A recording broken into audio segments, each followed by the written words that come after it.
My father-in-law cut me out of family photos at our daughter's first birthday. Real family only, he said. My wife didn't defend me. I left the party early. By the time they needed me to co-sign their mortgage refinance, I was already filing for divorce. My father-in-law waved me out of the frame like I was photobombing a stranger's wedding. Step back, Jason. Real family only. I stood there holding Emma, my daughter, 10 months, 3 weeks, and 2 days old. Her first birthday party. 57 people crammed into the Riverside Community Center we'd rented for $300. Pink and gold balloons Sarah spent 2 hours arranging that morning. A custom cake shaped like a teddy bear that cost more than my weekly grocery budget. I'm her father, I said. Frank gestured impatiently. His Nikon D850, the camera he'd mentioned, cost north of $3,000 at least a dozen times, catching the overhead lights. You married in. That's different. Blood relatives. Come on, we're losing the light. The thing about humiliation is how it moves through your body. Starts in your chest, this hot, crushing weight. Then your hands. Mine went completely numb. I looked down and couldn't feel Emma's weight anymore. Couldn't feel my fingers gripping her little polka dot dress. I looked at Sarah, my wife, the woman I'd been with for 4 years, married for 18 months, the woman who'd held my hand through my mother's funeral, who'd helped me quit smoking, who'd cried in my arms when she found out she was pregnant, waiting for her to say something. She avoided my eyes, reached over and took Emma from my arms. The room went silent. 57 people. Sarah's 3 sisters, their husbands, their kids, her aunts and uncles, cousins I'd met maybe twice. My parents hadn't been able to make it. Dad's chemo schedule. I'd told them not to worry. Said we'd FaceTime them during the cake. Every single person watched me step aside. Frank positioned everyone. Smiled his photographer smile. The one he used at weddings when he was working. Not the tight grimace he gave me at Thanksgiving. Cracked jokes about everyone squeezing in. Suck it in, Phil.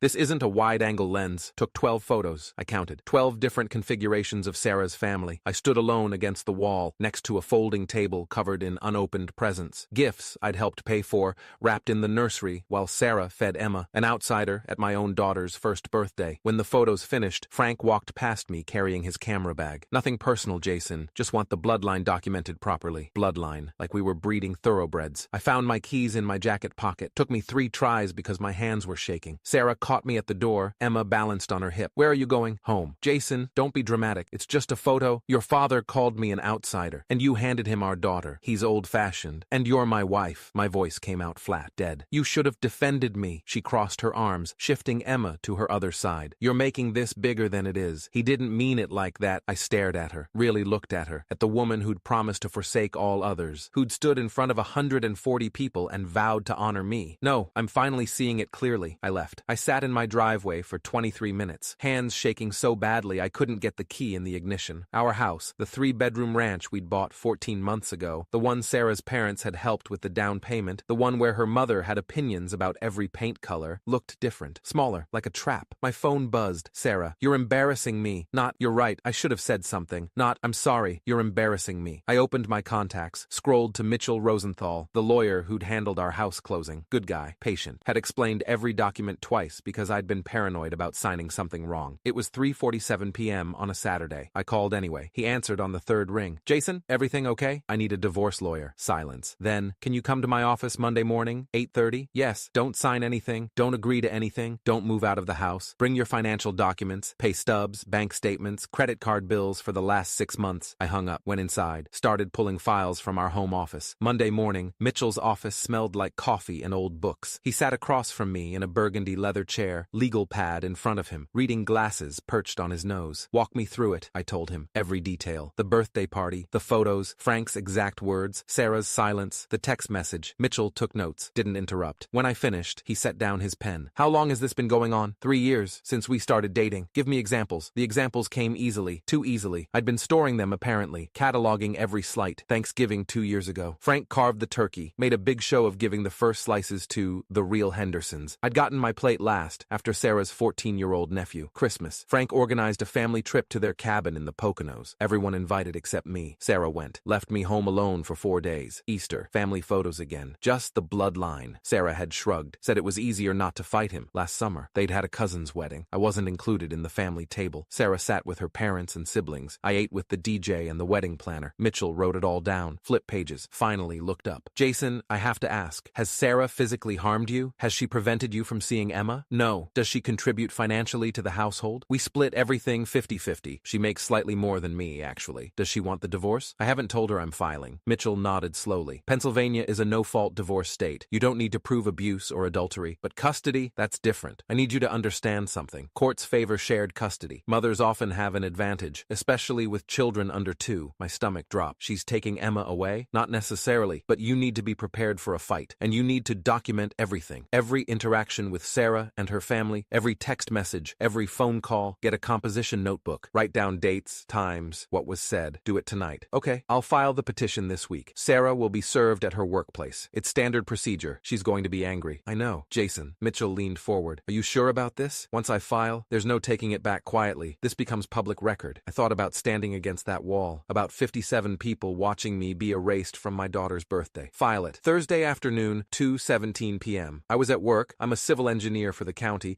mostly reviewing municipal water treatment proposals, when my phone exploded. Sarah called 17 times in a row. I let them all go to voicemail. Then texts. What the fuck, Jason, answer your phone, are you insane? I got served at work, everyone saw call me right now. I turned my phone face down, went back to reviewing a stormwater management plan for a new housing development. My supervisor, Denise Chen, a woman in her mid-50s who'd been with the county for 23 years, knocked on my cubicle wall. You okay? Your phone keeps lighting up. Family stuff. She nodded, didn't pry. That's what I liked about Denise. Professional boundaries. At 4:30 I left work, drove to my parents' house across town. My dad was having a good day. Chemo brain fog had been brutal lately, but today he was sharp. My mom answered the door, took one look at my face, and pulled me inside. What happened? I told them. Everything. My dad sat in his recliner, the same green lazy boy he'd had since I was in middle school, and listened. When I finished, he was quiet for a long moment. That man disrespected you in front of your daughter. Yeah, your wife allowed it. Yeah, then you're doing the right thing. He looked at my mom. We raised him to know his worth. My phone rang. Sarah, again. I answered this time. Put it on speaker. Are you insane? Her voice was shrill, panicked. You filed for divorce? Yes. Over a photo? Over 3 years of being treated like I don't belong in my own family. We can fix this. You had your chance. When your father called me an outsider, you could have said something. You didn't. Jason, please. I'm at my parents' house. Don't call me again unless it's about Emma. I hung up. My mom made me dinner. Pot roast, potatoes, green beans. The same meal she'd made every Sunday when I was growing up. Comfort food. Stay here tonight, she said. I should go home. Jason. My dad's voice was firm. Stay. I stayed. Friday morning, 7:42 a.m., Sarah's mother called. I answered. Mistake. You're being selfish. Linda Henderson's voice dripped with disgust. Think about Emma. I am thinking about Emma. I'm thinking she deserves a father who doesn't teach her it's okay to let people disrespect her husband. You're tearing this family apart. Your husband did that when he made it clear, I'm not family. Frank is old-fashioned. You knew that when you married Sarah. Being old-fashioned doesn't mean treating people like they're disposable. We helped you buy that house, and I've made every mortgage payment on time. The house is in both our names. Your money was a gift, not a leash. Sarah is destroyed. She's been crying for 2 days. Then maybe she should have thought about that before she handed our daughter to a man who called me an outsider. You need to drop this divorce nonsense and apologize. I hung up, blocked her number, blocked Frank's number, blocked Sarah's 3 sisters and her Aunt Carol, who'd texted me that morning calling me a vindictive coward. Mitchell had told me to document everything. I pulled out the composition notebook he'd recommended, a cheap marble-covered thing from CVS, and started writing. Thursday, 2:17 p.m. Sarah called 17 times, served at work. Thursday, 7:33 p.m. Sarah called, said, we can fix this. I told her no. Friday, 7:42 a.m. Linda Henderson called, said I'm tearing the family apart. I blocked her. The list grew longer every day. The next 2 weeks were a blur of lawyers and mediation and paperwork. Mitchell filed a custody petition, requested shared physical custody, 50-50 time with Emma. Sarah's lawyer, Christine Wang, a family law specialist with a reputation for being ruthless, countered with primary physical custody to Sarah, limited visitation for me. She's claiming you abandoned the family, Mitchell said during our meeting on Tuesday. Left the birthday party, didn't come home that night. I went to my parents' house. I know,